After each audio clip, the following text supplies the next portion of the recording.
Tube Turtle, and this is my next writing video. So the last video in like this little writing series I'm doing was about getting ideas and brainstorming. So today I'm going to be talking about my outlining process, specifically for first drafts, because I do things a little differently depending on what draft I'm on. And since I'm talking about like starting a book and everything, I'm going to be focusing just on first draft outlining. And like I've said before, this is my own personal way of doing things, so you know, maybe you don't even outline at all, or you have your own methods, but you can feel free to use my methods or, you know, take elements of mine and change things around to whatever is going to work best for you. So I have 3 steps to like my entire outlining process. I have a flowchart, the 3-act structure, and a chapter outline. Before I get into that, I want to kind of discuss this whole thing about whether or not you should outline. So really, I think outlining is entirely up to you. If you are one of those people who can write as they go and they don't need any form of outline, like, good for you. That is a skill. I used to think that was the way to do things back in like my middle school years, and I just didn't outline anything. I just wrote. But the problem with that for me was that I would get stuck and then I would get frustrated and then I would move on to something else without finishing the project because I didn't know where I was going with it. So for me, outlining makes me think through the entire book before I even begin writing the actual book. You know, I know where it's going. I know the bigger plot points that happen throughout it. I've only outlined for one other book besides the current series that I'm working on, which I did finish that book. I just never went back to it after that draft because I just didn't like it anymore. With my current series, I used my current methods of outlining, which has proven pretty effective so far. I've stuck with this project for about 1.5 years now, and I'm on the 4th draft of book 1, and the 2nd book has a first draft. So, you know, I'd say it's working out pretty well. One thing I do want to make clear though is that a lot of people think that if they outline, they have to like 100% stick to that outline, and that's what kind of deters people from outlining, I think. So, you know, you don't have to do that.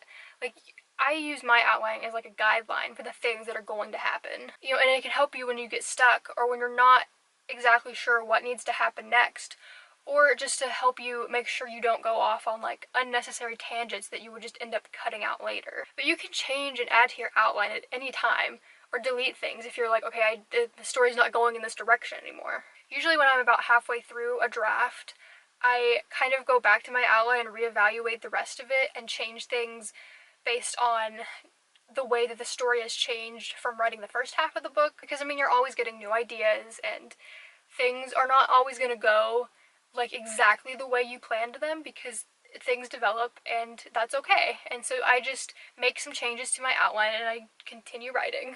Okay, so now I'm going to talk about my kind of flowchart method. Basically, I'll just write like one word or like a short phrase. It's like a couple words, and then I draw an arrow, and then I write another word, and then an arrow. And I kind of do that for like the very broad topics throughout the entire book, and it kind of creates like a little block paragraph looking thing with just words and arrows. I usually do this on like a whiteboard or something, so I have a whiteboard that hangs up in my room where I just write it out, and then when I'm done I take a picture of it. But you can do it however you want.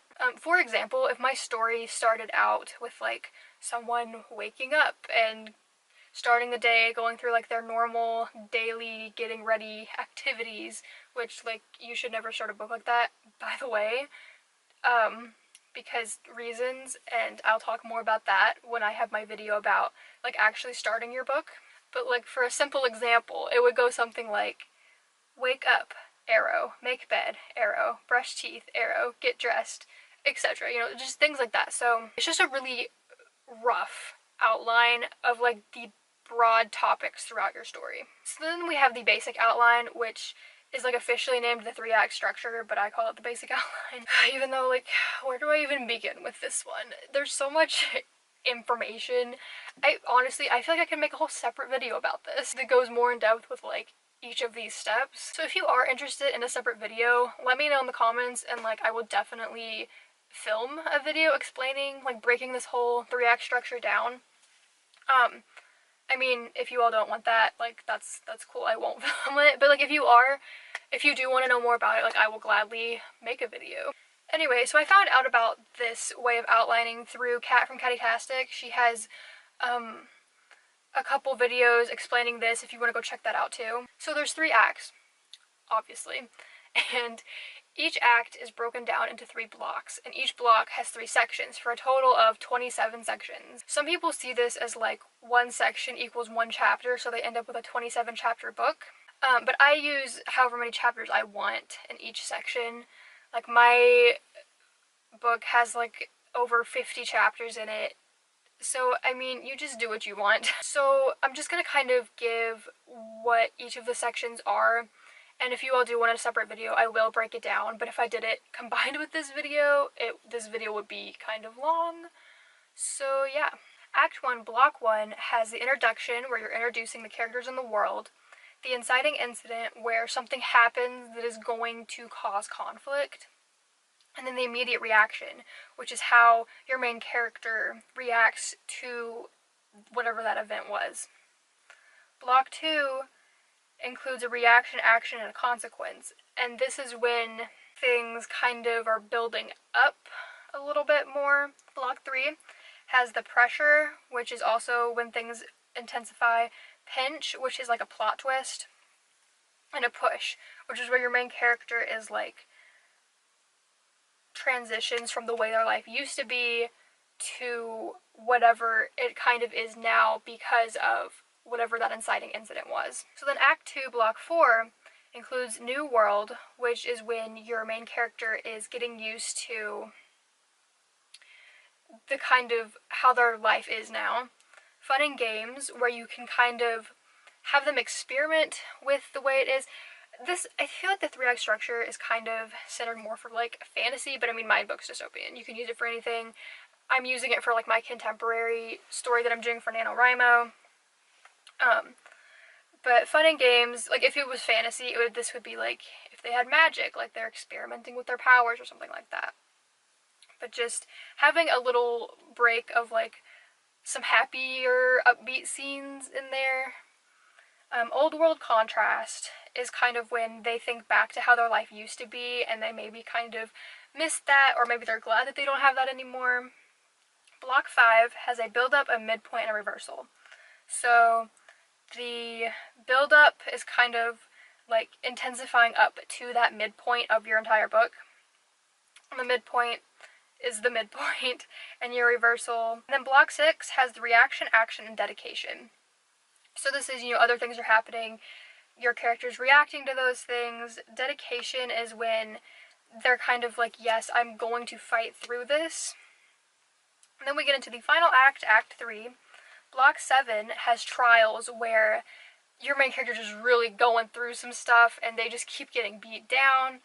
And then they have the second pinch, like another big plot twist. And then a darkest moment, where it just seems like nothing could possibly get better.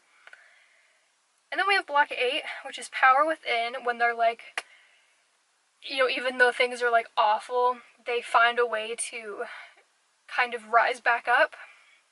Action and Converge. And these are when, there's other things happening, and then all of your kind of plot lines, merge together, and like, it's leading up to the climax. Which we have Block 9, which is the battle and the climax and the resolution. So this is your ending, your whole big finale or whatever, and then a resolution. So yeah, it's kind of a lot, but it has helped me so much, and you don't have to follow it exactly. Like, I've changed things and adapted things around based on what my story needed. You can just like experiment with it, and even though if you follow this, that's why I call it the basic outline, because it's like the bones of your story, and you can add things and change things around so it doesn't seem like it does follow this very like cut formula. But one of the biggest things it does for me is reminds me of what things need to happen, and it's really reduced like filler chapters and stuff like that. So then we have the chapter outline. This is where I take my notes from the basic outline and I break it down by chapter. So I'll have a bullet point that's like one word, and then sub-points that are like phrases that are more in-depth and descriptive for what's happening. So for example, in the very first chapter, which is from my character Emma's point of view, it says something like, opening. Describe the end of a fight scene between Emma and random person. She brings her arm around while twisting her foot around his leg and knocks him to the blue safety mat. Explanation. Meets up with Cameron, her best friend. Give description. He calls her Emmeline and she gets mad at him, but not really. Dialogue between them that gives some information. At a place called the Academy, Emma wonders if they will get to go outside the gate. And there's more after that, but that's all I'm going to get into. It's not so specific that you can't throw some other stuff in there. Which, I mean, sometimes if I have like a line of dialogue or a whole conversation that I know I want to put in that chapter, I'll write out that entire conversation in the chapter outline so I don't forget. But I mean, it's really what is going to help you. So if you are one of those people that don't like a very strict outline, you know, you can just put very basic things that's going to help you at least think through your story, but not feel like you're constrained or have to follow that outline word for word. But yeah, outlining has helped me so much in, you know, fleshing out my story and my characters, and it's basically eliminated writer's block because I always know what's coming next. I mean, sometimes I just don't feel like writing, so I just won't for a couple days, but it's never because I have no clue what's happening. That's going to be it for this video.